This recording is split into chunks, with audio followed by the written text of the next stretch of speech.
1966, the year the world turned against the biggest band on the planet. The year John Lennon became more hated than loved. The year the Beatles stopped being lovable mop tops and became targets. But while the outside world crumbled around them,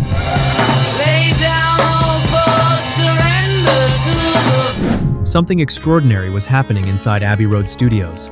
This is the story of Revolver, the album born from chaos, controversy, and the desperate need to escape.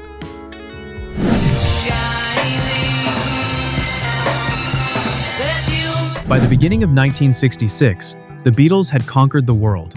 But conquering the world, it turned out, came with a price no one had warned them about. The four young men from Liverpool who had once dreamed of nothing more than playing music and meeting girls now found themselves trapped inside a machine they could no longer control. Every movement was scrutinized. Every word was analyzed. Every concert was a riot waiting to happen. The screaming had become so loud that they could not hear themselves play. The crowds had become so dangerous that they feared for their lives. John, George, and Ringo were now married men, trying to build families while living inside a hurricane. John had married Cynthia, and they had a son named Julian. George had found love with Pattie Boyd.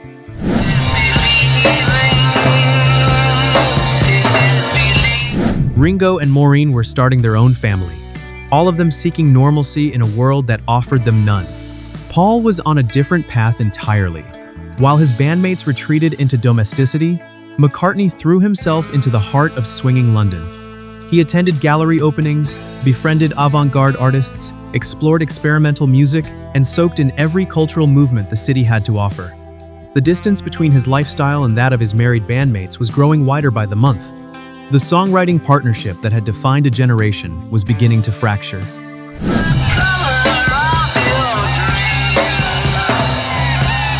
Those legendary afternoons where John and Paul would sit face to face, trading lines and melodies, were becoming rare. More and more, each Beatle was writing alone, bringing finished songs to the studio rather than creating together. They had released Rubber Soul at the end of 1965, and critics had noticed the change. This was an album that flowed, that demanded to be heard from beginning to end.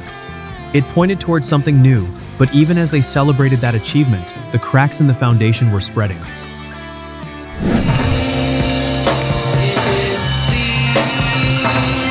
In March of 1966, John Lennon sat down for an interview with journalist Maureen Cleave. He spoke freely, as he always did, about religion, about fame, about the strange position the Beatles occupied in modern culture. "Christianity will go," he said. "It will vanish and shrink. We are more popular than Jesus now.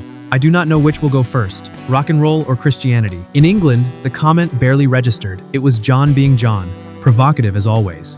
The article was published, read, and largely forgotten. But 5 months later, an American teen magazine reprinted those words, and America, particularly the American South, erupted in fury. Radio stations organized public burnings of Beatles records. Bonfires blazed across the Bible Belt as teenagers threw their albums into the flames while parents cheered.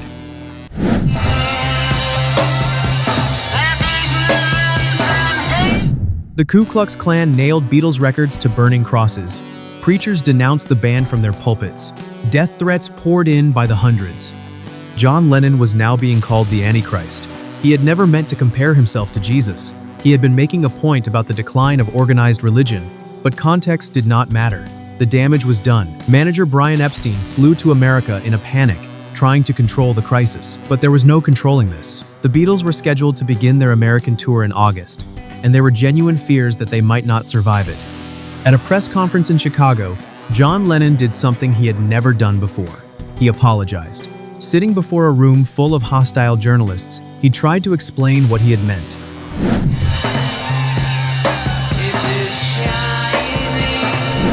He said he was sorry for the way his words had been taken. He looked exhausted, defeated, nothing like the witty rebel who had charmed the world just 2 years earlier. The apology helped calm some of the fury, but the tour that followed would prove that the damage ran deeper than anyone realized.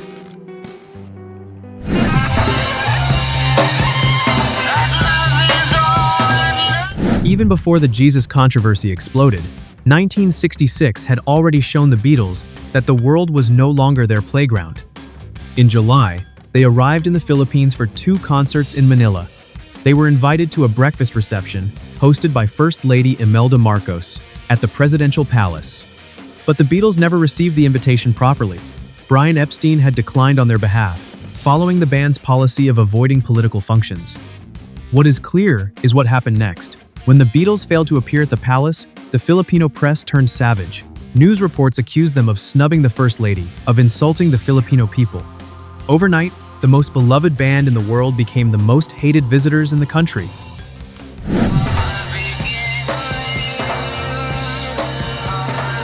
Their security was withdrawn. Their police escorts vanished. When they tried to leave for the airport, they found themselves surrounded by angry mobs. They were kicked, punched, shoved. Roadie Mal Evans was knocked to the ground. Brian Epstein was struck in the face. The band barely made it onto their plane, and even then, officials delayed their departure, demanding payments and threatening to drag them back off the aircraft. By the time they escaped Philippine airspace, the Beatles were shaken to their core. They had faced dangerous crowds before, but this was different. This was a government turning its people against them. This was violence sanctioned from the top. Weeks later in Japan, the situation was different, but equally disturbing. The Beatles were booked to play at the Nippon Budokan, a venue sacred to martial arts traditionalists.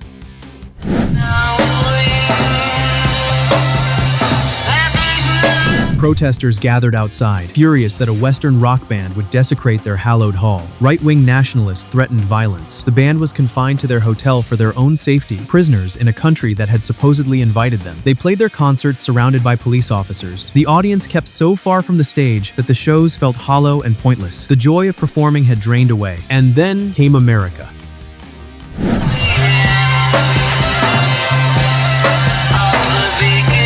The 1966 American tour was supposed to be a victory lap. Instead, it became a farewell that no one knew was coming. From the moment they landed, the tension was unbearable.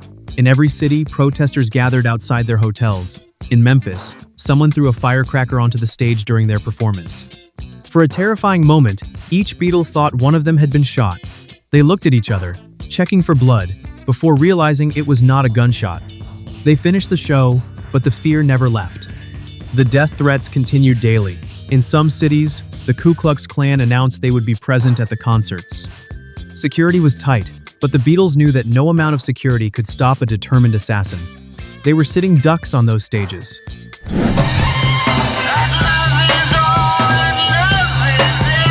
Unable to hear their own music over the screaming, waiting for something terrible to happen. The press conferences had become torture sessions. Journalists no longer asked about music or movies. They demanded explanations for John's comments. "Do you still think you are bigger than Jesus?" reporters would ask. John would try to explain, again and again, what he had actually meant. But the questions kept coming, relentless and hostile. On August 29th, 1966, the Beatles played Candlestick Park in San Francisco. It was a cold, windy night. The crowd was distant, the sound was terrible, and the band played a short, perfunctory set.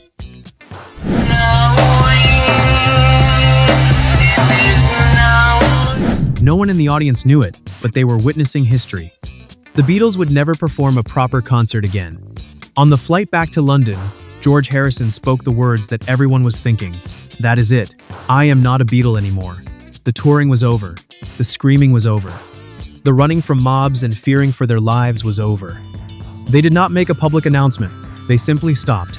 The biggest touring act in the history of popular music walked away from the stage and never looked back. Turn off your mind, relax and float downstream. There was only one place left where the Beatles could still be the Beatles: the recording studio. While the outside world had been burning Beatles records and screaming for their blood, something remarkable had been happening in private. In April of 1966, before the Nightmare tours began, the band had entered Studio 3 at Abbey Road with a determination to break every rule they had ever followed. The first song they recorded was "Tomorrow Never Knows." It sounded like nothing anyone had ever heard. John Lennon wanted his voice to sound like the Dalai Lama chanting from a mountaintop. Engineer Jeff Emmerich, only 20 years old, ran the vocal through a rotating Leslie speaker to create an otherworldly effect.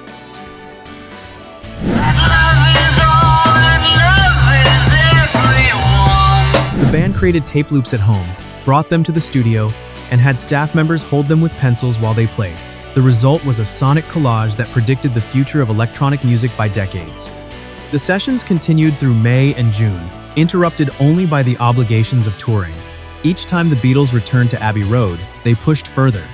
Paul wrote Eleanor Rigby, a song about loneliness, backed only by a string octet, with not a single Beatle playing an instrument.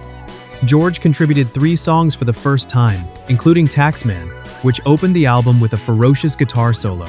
The tension was creative, productive, channeled into art rather than destruction.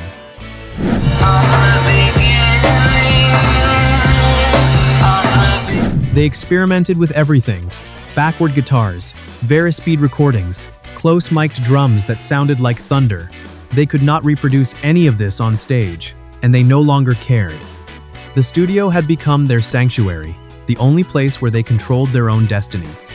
Revolver was released on August 5, 1966, while the Beatles were still enduring their final American tour. The album arrived like a transmission from another dimension. From the opening count of Taxman to the hypnotic swirl of Tomorrow Never Knows, nothing sounded like what had come before. This was not the band that had sung I Wanna Hold Your Hand. This was not even the band that had made Rubber Soul just 8 months earlier. This was something entirely new. The cover art, designed by their Hamburg friend Klaus Vormann, abandoned photography for surrealist line drawings.